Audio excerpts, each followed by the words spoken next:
Wonderful job, Don. I'm here with Don Hill, who is just speaking at TEDxYYC.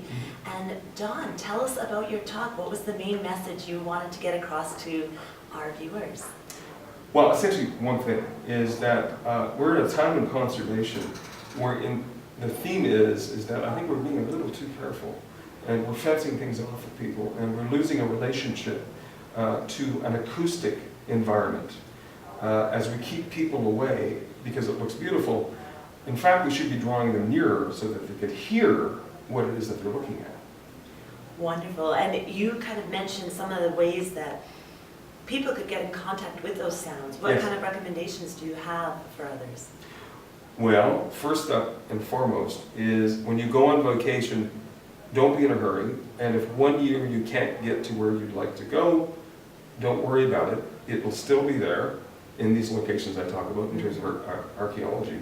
But the more important is, if you think about it, is as you get more attuned, if that's the word to use, to the landscape, you will actually be able to appreciate it more as you grow older. So in some locations I have not been able to get to that, as I mentioned, it took me sometimes 10 years to get to a spot.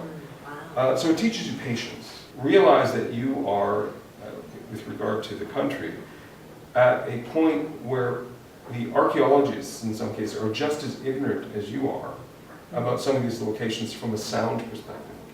So your vision or what you hear is just as valid as what you're reading.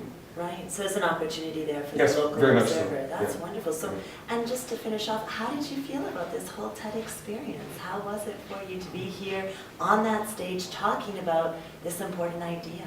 Well, it varies, but I'll tell you one thing I really do like is that in this particular theater, it does justice to the sound that I hear on the landscape, right? So I think what we were able to do in the auditorium today was to give people, at the very least, the technical word is somatic, which means, but a full body, experience, Right. very briefly, of what it means to be sitting very quietly in these landscapes, listening intently, but more important, feeling the place, as we felt the whole theater rumble. Right, right. So really getting that experience. And if you want to get that experience and be able And to it won't hear hurt a bit. all of Don's talk, you can check it out. We'll be releasing that in about a couple months' time on www.TEDxYYC.com. So stay tuned to see more of Don's talk and hear all of those amazing sounds.